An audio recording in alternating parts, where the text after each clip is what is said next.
tell me, we did the global launch of this couple of months back. Today we're doing the India launch. Jeko and Akash have been kind enough to publish and do a spectacular career. Tell us, when you look at, it was called the E5 movement, now it's the Rule of Five.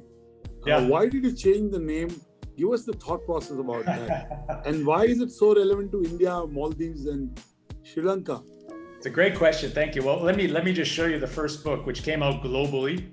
This is the E5 movement, which came out globally earlier this year, and it's been very, very well received. As Shiv said, it's really interesting to see the feedback. And some of the feedback I'm getting is that, it's a book on leadership written by somebody who's kind of walked the walk and the journey, but also from a different perspective. I'm coming really as a Canadian, but coming from an Eastern perspective.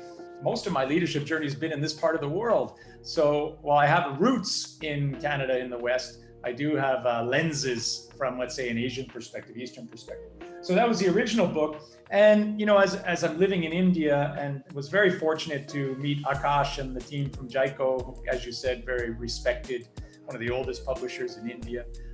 We got talking about releasing an Indian version of the book. So it is at the core the same book, at least in terms of the E5. But this version that we've just releasing today here in India and Sri Lanka and the Maldives has some added content, has some more stories that I didn't include in the other version, partly from Japan, a bit about India as well. I think it was the right time. As I'm in India now, I'm leading a large, complex organization. I'm sure, Annurag, but Randstad is the world's largest staffing and recruiting company. In India alone, we have 60,000 people. And when we talk about purpose, it's not about profit and driving revenue and so on. That will happen naturally if you have the right people with the right skills, with the right culture and the right vision. Our purpose is about helping people move from the informal sector to the formal sector, to move from unprotected to protected. And in India, that's a huge challenge, to help people get gainful employment. And when you think about what you can do for somebody in their lives, certainly food and shelter and healthcare are very important, but I would argue that next comes a job, because the self-esteem that comes with a job, the ability to improve your life and the life of your family, thanks to a wage, is so important, and especially now during COVID. So that's my purpose. In a way, you could say helping the unprotected be protected, but also helping India rise, because India is indeed on a path towards rising. Thank you so much, Paul. We have a very large audience on Zoom, and we also have another, between Twitter, Facebook, we have another 560 people. So clearly, even on a holiday, because of you being there, and very importantly, Shiv, there are lots of questions for you. I can see about 19 questions out of them, 14 directed at you, 5 directed at Paul. I want to say to all the viewers that we've taken note of your questions. The top 3 questions get signed copies from Paul. So send in your address to the Businessworld team or type it in the Zoom chat. I will take questions selectively based on my assessment of what the question means and why it should be taken up. So in a short while, I'm going to ask you as audience to bring in your questions and take your questions. But I want to ask one question each to you, Shiv and to Paul. Shiv, we now know never say never, and I don't think we can plan for the future. We can always plan. It may not go to the plan, right? We know that now, more than ever. If you had to predict the future or say some things that you genuinely feel will impact leadership styles, will impact leadership, because leadership doesn't happen in isolation. It happens with people at work. It happens in society. So tell us, what are your top 3 predictions about leadership in the future? Yeah. So I think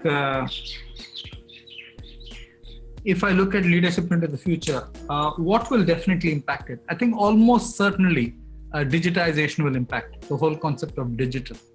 I think every aspect of the value chain will be disrupted. I think every company will have business model, which is core, which is digital. The core business model will be digital. Okay, so I think that's something which I definitely see happening. The second thing I see happening in fits and bursts is nationalism, the rise of nationalism. And that poses a challenge for, an immigrating or a traveling leader, how does he adapt? Even if he has the best intentions, but the national fervor is such that they only want national leaders or nationalistic leaders. That's the second one, I think, which I definitely see. We already see that in many parts of the world. And the third one, I think, is that every leader, I think the clock speed of learning is dramatically changing.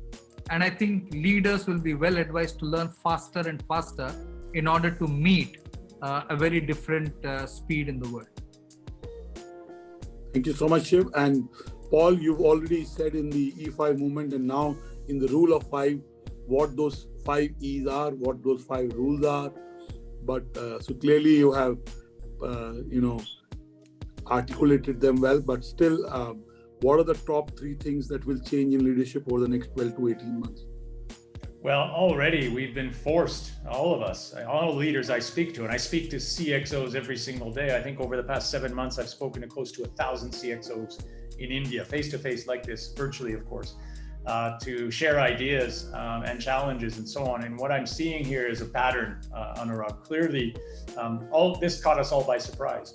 And many of the senior leaders that I speak to come from a generation like me, where we grew up in a world of presenteeism, where you reported to an office or to a desk to do work. And that's how we've always learned how to lead and lead teams. And now we're forced to do it virtually. So first of all, the ability to embrace technology for touch. In other words, how can we use technology to make that personal connection with our teams, to get our finger on the pulse? So that's one, embracing technology and leveraging technology for touch. The next one, we hear a lot about agility. Agility to me is also having the guts to pivot. It's not about zigzagging, because that's also, that's not going to take us to our true north, but it's about knowing when to pivot. And leaders are developing this ability, I think, and they have no choice, or we have no choice, but to be more agile, being able to make decisions quickly based on facts and opinions, and of course, based on experience. And I talk about that in the book. I talk about something called reflexive leadership, that just like in sports, when in soccer, for example, when the ball is kicked, the goalie reacts immediately, doesn't think. It's instantaneous to go and stop that ball. It's the same thing. In leadership, we develop a series of reflexes, and we need to hone those reflexes. So that's important. I think the final one is really about, we talk a lot about empathy, but I would like to take it one step further. Empathy is actually one of the sub-E's, I guess you could say, in the enabling stage. But empathy is actually an emotional response. When someone's in trouble, we feel for them. But it doesn't lead to action. After empathy comes compassion. I think compassion in leadership, this compassion quotient, is going to be something we're talking about more and more. And many of the leaders I speak to now, this has been quite unfamiliar to them. When we started talking about mental health of our people, which was not front and center in our discussion before COVID, it is now. This is all new for the leaders that I'm speaking to. So I think developing a strong level of compassion and understanding, because now we know that not only a physically safe and healthy workforce, but also a mentally and emotionally healthy and safe workforce can be a productive workforce. Thank you so much, Paul and Shiv. It's now time to take audience questions. Let me start with Shrikant PV's question. Shrikant PV says, my question to you, Paul, is despite so much literature and models on leadership, why is it that most leaders, right up to CEOs, fail to accomplish leadership? We still hear stories where supposed leaders don't walk the path of leadership. What comes in their way of being great leaders? And I also take this too. So why do leaders get out hit wicket, to use, Shiv is very fond of cricket, to use Shiv's cricketing lingo. Why do they get out hit out? Hit wicket? Yeah, it's a great question. I mean, I love sports analogies as well. Well, first of all, I don't think the captain of the team necessarily needs to be the best player on the team. I will tell you, growing up playing ice hockey, I've been the captain of many of the teams I played on, but I wasn't always the best player. In fact, I was typically kind of above the middle, maybe the top third. But I had an ability to bring people together. But it's a fair question you ask, and certainly in the book I talk about this. You learn from the great leaders that you've been around, but you also learn from the leaders who were not as effective or not are not leaders to be admired. In other words, there are good leaders and bad leaders. Let's face it, like anything. and you can learn from both. But if you ask me why some leaders, ignore the models that are out there, well, I think some leaders are in roles where they're not challenged. The leaders that I talk to that are clearly challenged by external forces, maybe in their company, their boss, and so on, and also challenging themselves internally, are the leaders that continue to grow. And I've had conversations with my bosses over many, many years, ever since I was a young junior guy.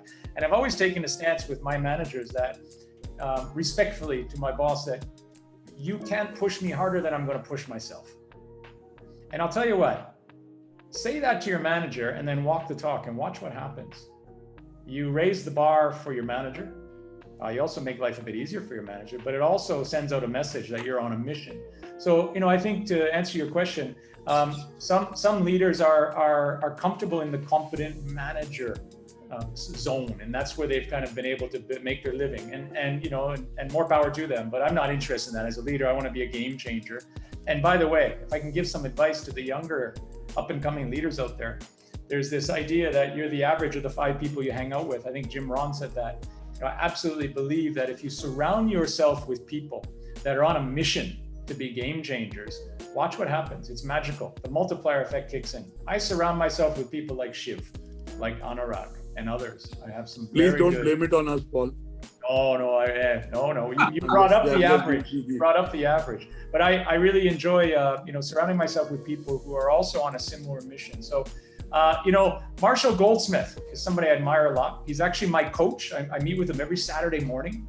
And actually, partly thanks to you, Annurag, we met Marshall. I met him in person, and we've become friends, and he's my coach. And you know what he says sometimes? Hey, sometimes life isn't fair. Get over it. Sometimes you've got to, your boss is maybe not somebody who you feel deserves the role or walks the talk, but focus on yourself. Focus on yourself. And I've always approached my journey as a mission. You have a mission in front of you. Focus on your mission and be the best you can be at whatever you're doing. And the next thing will come naturally. That to me is the natural circle of life. Thank you so much, Paul. Shiv, why do leaders get out hit wicket? Yeah, for me, what I've seen, I've had, I think about 14 bosses in my life, and I've seen a number of leaders, good, average, bad, terrible, etc. I think the one quality that I have seen leaders do well and do badly on is what I call self-awareness. When a leader is self-aware, I think he self-corrects. When he is not self-aware, he self-destructs. That's what I have seen right through my career. So I think being self-aware is absolutely key. If you're not self-aware, you'll never bring your best game to the team, and nobody will ever tell you the truth. Okay? And I think that's the key to my mind, being self-aware of both your strengths as well as challenges. As long as you're self-aware, I think you'll be a better. Thank you so much, Shiv. Let me just add one point to what Shiv said. Shiv, you mentioned Ram Charan as well. I think there's a famous story from Japan about the Ronin, the masterless samurai, Musashi Miyamoto. He's the Book of 5 Rings, right? And he talks about how basically he was the best samurai out there, but at one point he lost his mentor. Okay? And his mentor had passed away, and he had nobody to advise him, to coach him, to sometimes steer him, push him, slap his wrist. And eventually he ended up going crazy. The wandering leader who doesn't have someone to mentor and coach, someone to be a voice of reason, someone to question them, ends up becoming someone who doesn't walk the talk. And I've seen that time and time again. It's one of the questions I ask senior candidates or leaders when I'm looking at having them join my team. Tell me who your mentor is. How does that person influence you? When you're really in trouble and you need advice, who do you go to? And so on and why. I think it's very important that regardless of where we're at in our journey, that we have somebody that we go to, that we look up to with humility. Thank you so much, Paul. And thank you so much, Shiv. And Shiv, you rightly said self-awareness. If we are critical, and even whether you look at Gita, whether you look at any of the sages or the wise men, or whether you read the book, the autobiography of a yogi, it's about self-control. It's about self-awareness. That's why breath is so important, because you're conscious So that's why yoga does that. You focus. So self-awareness is everything. If you know your blind spots and you're able to, as Paul says, take feedback, take coaching, taking help to be able to cover that, improve that, and build on your strengths. So that self-awareness, I think, for me, I think it's a key to be able to improve yourself and be relevant to the environment. And if you need help in areas that you're weak, because you're self-aware, you seek that. And that makes you, so to say, a better leader. Let me now bring in a question from Manish Sharma. Manish says, hi Paul, ideally every successful leader needs to follow the E5 approach you mentioned, the rule of 5 approach you mentioned. From the 5 E's, first 3 are which can be directly attributed to a leader, but the remaining 2, enable and execute, are something which also need a go-ahead and involvement from the stakeholders. So how does a good leader create a balance between his vision and the stakeholders' goal, specifically addressing the last 2 E's of the E5 approach or the rule of 5 approach? Yeah, fantastic question. You're right. I mean, the first 3, you have a pretty high level of control when we talk about envision, express, and excite. Although excite still depends partly on the audience, but if the leader gets it right, the leader can inspire to action. The enabling piece, I would also say, is a conscious decision that a leader makes. Now, you know, leadership traditionally, and I would say especially in Asia, and even more so in India, particularly, I would say perhaps in China too, has been about the leader who knows. So leader as the one who knows, the leader as the one who has the answers. And so the first step is to move from being the one who knows to being the one who helps others know. Not being the one who does, but helps others do. And that's what enabling is all about. And you'll be amazed. Any of the people who are on this webinar today who are parents know what I mean.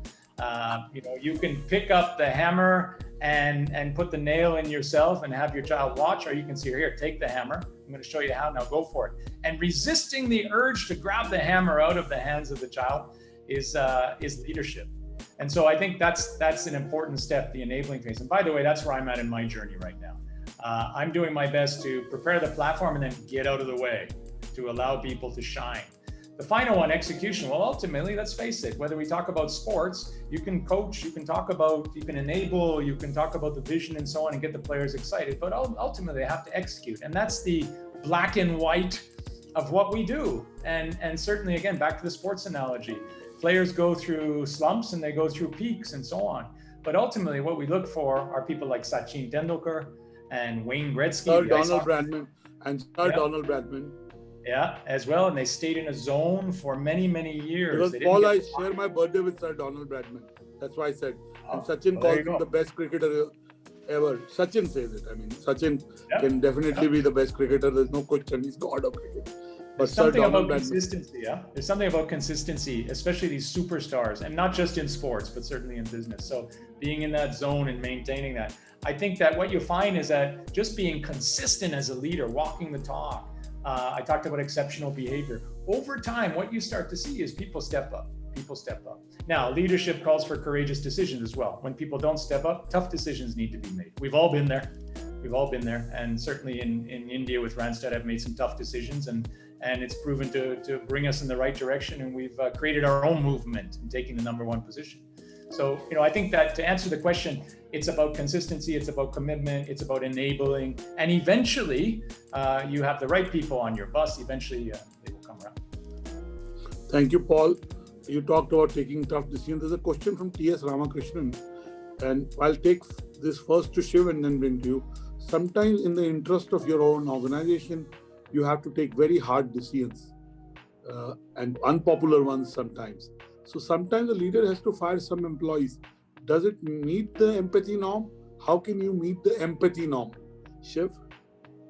Yeah, so that's a great question. And I'm sure that every leader who's run a large enterprise, and when I say a large enterprise, anybody with more than 1,000 employees would have faced this problem. And it's just not about, taking tough decisions. At a very basic level, people who are not performing, how do you tell them that you're not performing? Because the conversation with every non-performer is the non-performer thinks he's a performer, the organization and the boss think that he's a non-performer. So to come to common ground to agree that the person hasn't performed is itself a big challenge. If you were to put yourself in the other person's shoes, then maybe the organization itself will not perform. So that's one. Second is, when changes are there in the marketplace and your break-even point is getting lower and lower, you're challenged on that. So when you do that, suppose you have 1,000 employees and you need to let go of 50 employees, which is 5% of your workforce. In a sense, you're actually providing empathy to the other 950 when you let 50 go. Because if you don't let 50 go, then all 1,000 are at risk. And that's the kind of dilemma which every leader faces. So empathy is not just purely saying that I will do what is right for the individual at any cost. It is also balancing with what is good for the organization. Because so it's you good have for a to more larger, because because it impacts a larger number of people. So if it's good for Absolutely. the organization, it's good for a larger number of people. I give you a very good example, which was taught to me in one of the Nokia senior leadership courses. Harley Davidson had, I think, 5,000 employees and they needed to get 1,000 employees off. The CEO stood up before them and said, I can let all 5,000 go and kill this company, or let 1,000 go and save this company. He said, the choice is yours. You make the choice and let me know. That is empathy. Finally, you have to work for the good of the company. Thank you so much, Shiv. Paul, the same question to you. Yeah, and that's a great story. How do you Shiv. balance empathy with tough decisions? Yeah, I'm quite familiar with the story that Shiv just told as well, and we've done something similar at Randstad. So let me say that leadership is not all good news every day. We encounter all kinds of challenges as leaders, but actually the leaders that I speak to, particularly the game-changing leaders, embrace those opportunities to live their true north. So let's go back to the point of why a business exists. A business is about providing gainful employment, providing a career path, development, and of course, ultimately making a positive impact on the world. We talk about doing well and doing good. The leader then has to make tough decisions when someone is not helping the organization move towards that true north. And so I take the approach, and I've had to let many people go, certainly during my tenure in India alone, right up to the senior leadership level. It starts with will, skill, and values. Will, skill, and values. But values are the most important of those three. So by removing someone who has questionable values, you're sending out a clear message to the organization.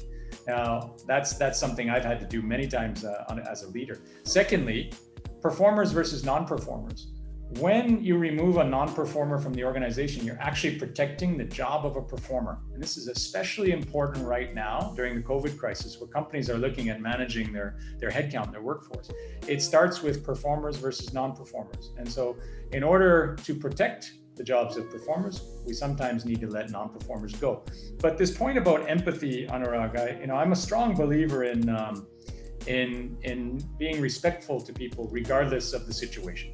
So these kinds of conversations, for example, while they are tough, need to happen in a respectful way, need to happen one-on-one and not in a public environment. I don't support, berating people in front of others. I believe it should be always done in a humanistic way, but in a swift, strict, and fair way. And so that comes with the package. I think when we sign up for leadership, it comes with that very important and sometimes heavy responsibility. Thank you so much, Paul and Shiv. I've read I can't say maybe Shiv has read much more books than me, but when I was in the business school 25 years back, I read all of Kenichi Ome's book. And, but to one person for me, I read all Peter Drucker books. I read every book that came out on leadership, execution, strategy. But there was one book that I read in one author, Stephen Covey. He said something which I read in the book. His first book, he said, do the right thing for the right reason in the right manner. It's very important. And I added my own, for the right people. So, even when somebody is being nasty to you, even if the situation is adverse, you maintain your own ethics and your value system and do what you need to do, but do it in a way where you ask yourself these basic, is it the right thing I'm doing? Is it for the right reason? Am I doing it in the right way? And is this the person to give the credit to or to remove from a situation so that success happens? And Kenichi Ome, of course, he wrote The Mind of the Strategist, he wrote The End of the Nation State, The Borderless World, The Triad Power. These were books which were very popular in those days. Of course, some of his books were more popular. And he talked about, of course, he brought Japanese principle, but he was a professor also at an American school. So he kind of blended both. So he was a pleasure to read. But at this point, let me bring in a question from Shirish Katti, if I've got his second name right. He's asking, Paul, you have led two large staffing industries in Asia, namely Japan and India. What are the prominent differentiators in terms of how you operate in these two markets? Which of the E5s need to be addressed today in Indian staffing in context to developing the industry to a more mature and developed industry? Well, first, let me thank you for the question, talk about the difference between Japan and India. I'll come back to what I said earlier about the X factor. I think a lot of the idea of effective leadership and the elements of effective leadership are in fact universal. They apply in Japan just as they do in India, but there are some cultural nuances.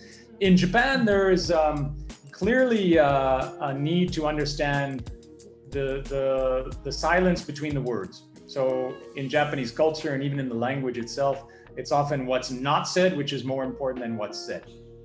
There's also the hierarchy, identifying the decision maker, for example, the influencer and so on becomes very important in the Japanese context.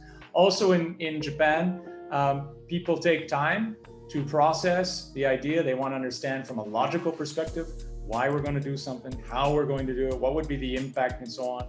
And then that leads to lots of discussions and eventually consensus. So the strong leader in Japan is someone who's very good at building consensus and therefore igniting the movement, exciting and so on. That takes time. But once you get it right, then the commitment to quality and execution is second to none. When we talk about in India, I have to tell you, I was in Japan for a long time, and I built up a certain level of knowledge and credibility and so on, and I had very few blind spots. I speak Japanese and so on. And then I arrived into India. And I told you the story. I arrived the day after demonetization. Then I arrived into an organization. I had never met anyone in the Indian organization. I literally was coming from a place where I knew everyone and everyone knew me. I basically hired most of the people in the organization, the key spots, leadership spots. And then I came to India and said, nice to meet you to everybody. So for the team, it was just as alien as it was for me. I had to learn the story behind the story. What I discovered in India is quite different from in Japan. In India, there's an eagerness. There's this ambition, and there's this tendency to run first, think later. Whereas in Japan, it's think very carefully before running. And it's not that one is better than the other. This is Kaizen and Jugaad coming back together. I think, harnessing that eagerness, that excitement in India, that eagerness to get going, let's go. But also having focus is one key challenge that I faced. But, like any puzzle, you solve the puzzle, you crack the nut, and once you get it right, then again, the possibilities are endless. And that's what's happened here in India. And that's why, we're taking the leading position. About the India staffing environment. So I'm on the executive board of the India Staffing Federation, very passionate along with my fellow members of the ISF about this notion of helping the unprotected become protected. India still has issues with an informal workforce. It's a massive part of the population. And these people are unprotected. They don't have provident fund. They're making under minimum wage. They're working in very, unfortunate conditions. And so we're working hard to address that. And how we do that is we raise awareness of contractual, contingent labor, temporary labor, and even gig now, which is becoming more common in India, and providing a framework where people can do that in a respectable way and also make a respectable living, be well taken care of by their company. So that's something that we're committed to. It's an uphill battle, but we're focused on that, and I think we're making some good progress. There are now 1.3 million contingent workers in India in the formal workforce, but in the informal workforce, it could be hundreds of times that, and we need to help those people move into the formal workforce. The good news is that many companies, many CXOs I talk to now, partly due to COVID, are embracing the idea of contingent labor more and more. They're coming to us for ideas and answers. And so I do see temporary and gig and contractual work as a form of work becoming more prevalent in India in the months and years to come. Thank you so much, Paul. Shiv, there's a question for you specifically from Latika Tandon. And BW and the JACO and the Randstad team, I want to say that I'm seeing your WhatsApps, but I'm taking the questions I think I need to take. So, and some of you are being presumptuous that your question I'm going to take. You're also even sending me your addresses. Hold them. We'll ask you for your addresses. And some of you could buy the book. Book is the best investment you can make in yourself. But Latika Tandon is asking, congratulations, Paul, and best wishes for your book success. My question is to Shiv. Shiv, could you throw some more light on what kind of agile leadership you're referring to? Yeah. So what does agile leadership mean? The agile leadership means that you're able to pivot from wherever you are, point A to point B. That's what it means in effect. So all businesses, somebody somewhere made a brave decision and businesses have been going down that road. But there are so many disruptions coming in thanks to digital, thanks to people who you don't think will be your competitors at all. So many changes are coming in all the time. So are you able to sense the external environment and the changes which are happening there? Because most leaders tend to view the world from behind a desk. And John Le Carre said it best. He said, the desk is a dangerous place from which to view the world. If you're not out there sensing the heat of the market, it's unlikely you'll be agile. If you're not willing to take feedback from your customers in terms of what you're doing well and what you're not doing well, you're not going to be agile. If you're unwilling to solve the pain points of your customers and consumers, you're not going to be agile. So this is the way I would think that leadership needs to be agile. I think more than anything, leaders need to learn and unlearn faster than anybody else in the organization. That's when I think the organization will succeed. Thank you so much, Shiv. I love the example that desk is a dangerous place.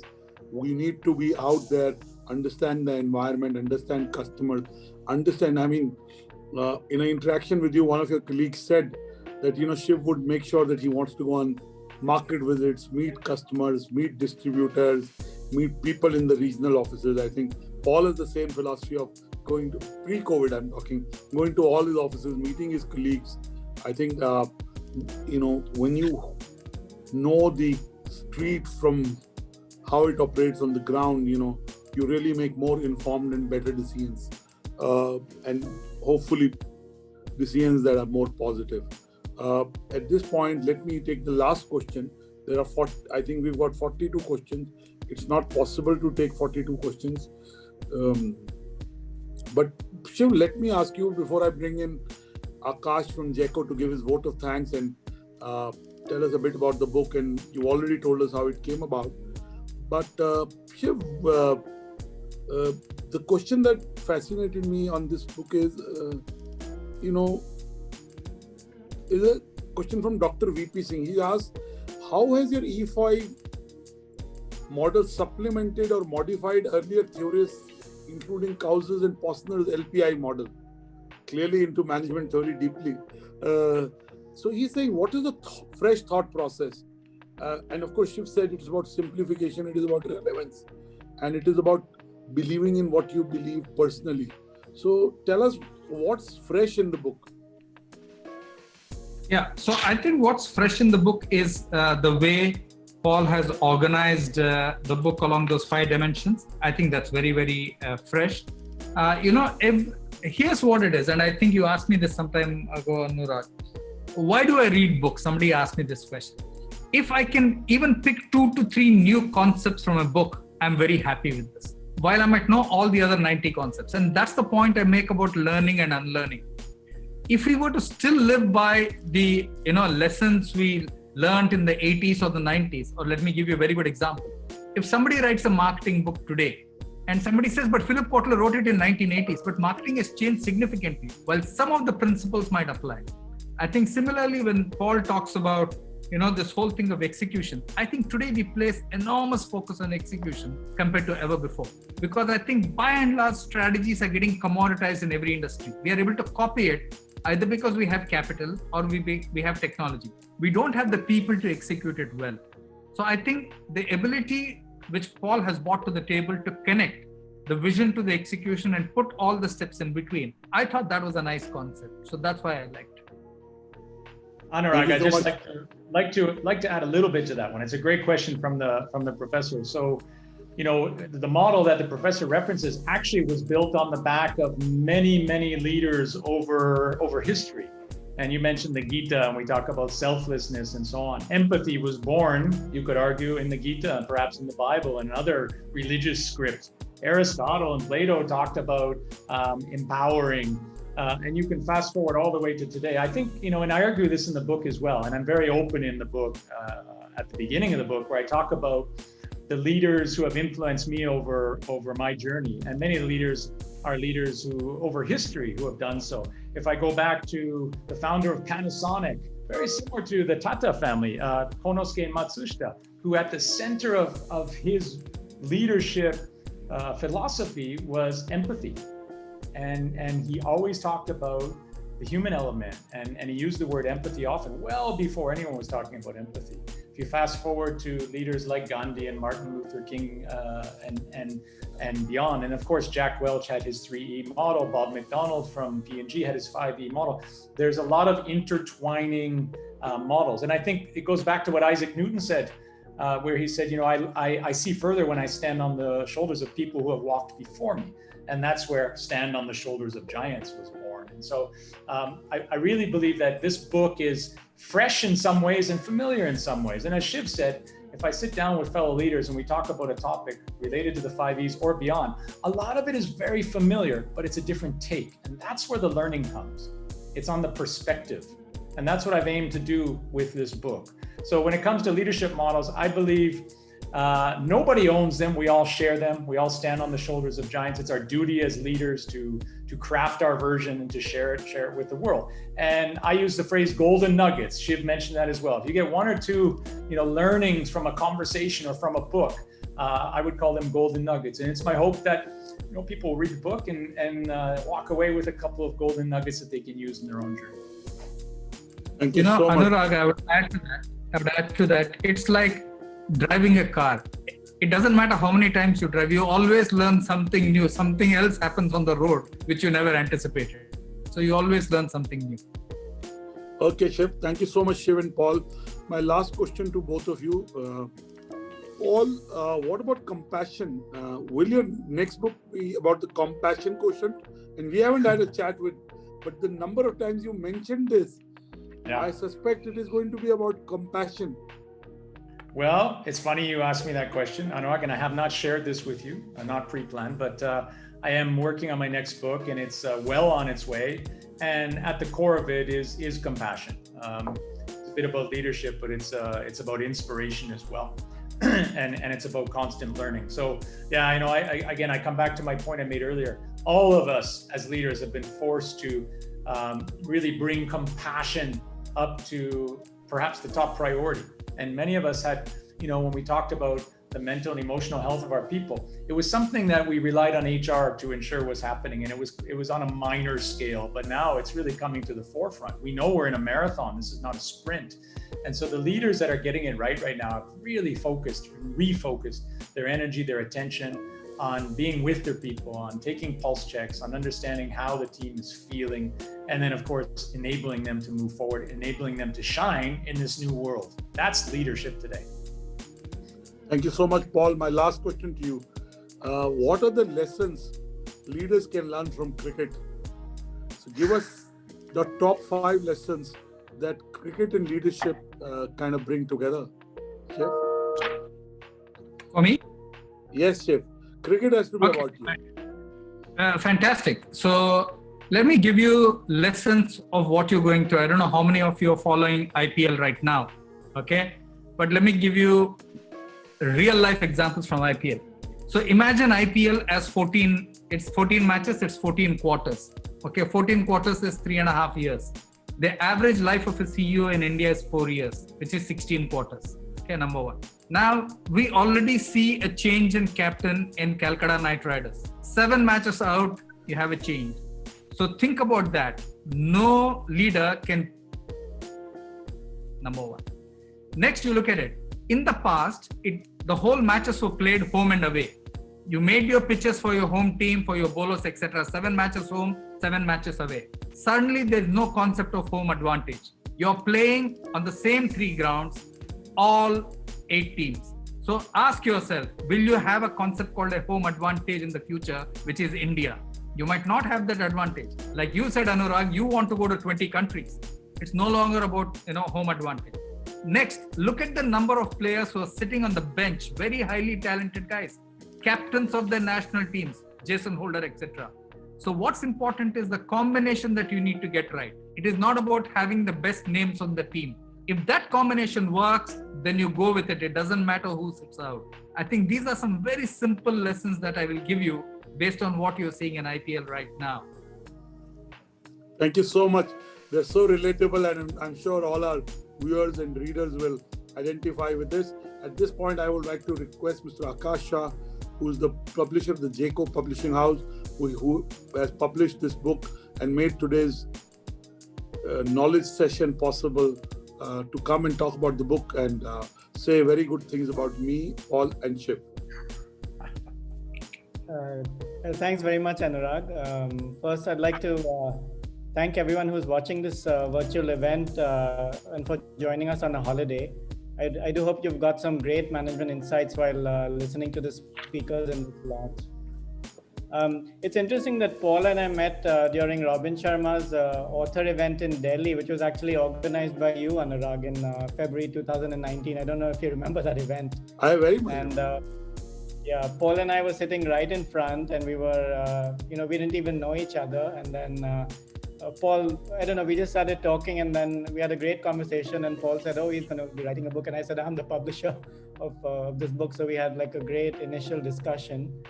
And we said we'd definitely work together. And then it's very interesting that Paul's international publisher, which is LID Publishing, wrote to me completely not knowing that we knew each other, saying that, "Oh, we're doing this great book called E5, and would you like to do it in India?" So I took a look at it, and it was great that I knew Paul. And then, it's interesting how Paul talked about the evolution of the title, which was exactly how it happened. We wanted to see how we could market things to an Indian audience a bit differently. So we worked on the title, we worked on the cover. And Annurag, as you said, it may be a little Bollywoodish, but it's it's kind of vibrant for our market. So let's see how that works out. I go to bookstores a lot, even in the lockdown.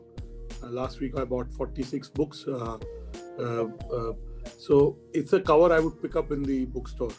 It's a very vibrant cover. It would get my attention. I'm sure you'll get it. So it's a fantastic cover, I can say that. Thanks a lot. Thank you. And it's been great working with Paul for the book. We've been actually working quite hard together for the past few months. We've been doing a lot of promotions to build up interest in the book. Obviously, they're all social media. And we're going to continue working with him and his team. We have at least a 2 to 3 month additional period of promotion. So Jacob prides itself in working with authors for a long period of time to promote their books. A lot of publishers only do it for a short time, but we really dedicate our time and effort to establish a title. So, and Paul has just said as he's discussed, it's just wonderful to hear about his experiences. It's great that he's been able to share them in such a personal way in his book. I've actually been fascinated by his experiences because he's worked with such a wide variety of cultures, and especially in Japan. It'd be great for Indian leaders to learn how to combine the ideas of Kaizen, which include quality, consistency, incremental improvement from Japan, and combine with those the Jugaad concepts from India. And also Paul's thoughts of combining compassion and self-awareness with leadership. I completely feel that's the way into the future. I'd like to thank sorry. Go ahead, Akash. I'd like to thank Shiv very much for being part of this launch, and thank you very much for sharing your insights from your vast management experience. I think you're one leader who has an amazing experience across really big Indian multinationals. So your thoughts on agility, speed, and ecosystem collaboration are vital. I thought they were very fascinating concepts, and your connections between cricket and management also, I'm sure you must have got them on the spot, and they were very insightful. Thanks for those thoughts. And thank you very much, Annurag, and your team. You've been very, very supportive, and you've also been very supportive of Paul's management thinking. And I know that you're doing a number of online events with him to spread the thoughts contained in the book. And I wish you and your team all the best. Thank you very much. Thank you, Akash. Thank you, Shiv. Thank you, Paul, for making it a content-packed initiative. I'm sure it would have created a curiosity in the book. And those of you who want to buy it can clearly buy it online or buy it from physical stores. I'd like to thank Shiv first for making time and always being so meticulous and always bringing a fresh perspective. Those of you who questions were asked will get a copy of the book signed by Paul. So thank you, Shiv. Grateful to you for your time. Grateful to you for analogy on the similarities, what one can learn from cricket, what leaders can learn from cricket. 3 things you said. 1, that you cannot take your tenure for granted. The tenures are becoming shorter. 2nd, you don't have a home advantage. So these 2 are very big. So, you really got to go out and be consistent and perform. And thank you, Paul, for writing the book and being part of this. I'm sure it will become a book as you rightly want it to become. And until your next book comes out, I would urge all of you to buy a copy of the book. All the best. Thank you once again. I'd like to thank my team at BW Businessworld, Tanvi, Raghav, everyone in the audience team, Tarun, also the Randstad team, which also did get involved, Rahul, Bhuvna, Manju, and maybe others that I don't know. Thank you, Akash, and I wish you a happy Dussehra, and I hope the next few months are better than the past few months in terms of COVID. COVID resides. COVID is the real Ravan right now. We need to get rid of him. But jokes apart, I hope it's a new auspicious season and we all benefit in every way and are abundant in the way we operate. Thank you so much. I look forward to more knowledge-filled interactions with you and leaders like Paul and Shiv joining and making sure they give you something to think about and implement. Thank you. Thank you once again. Good evening. Happy Dussehra.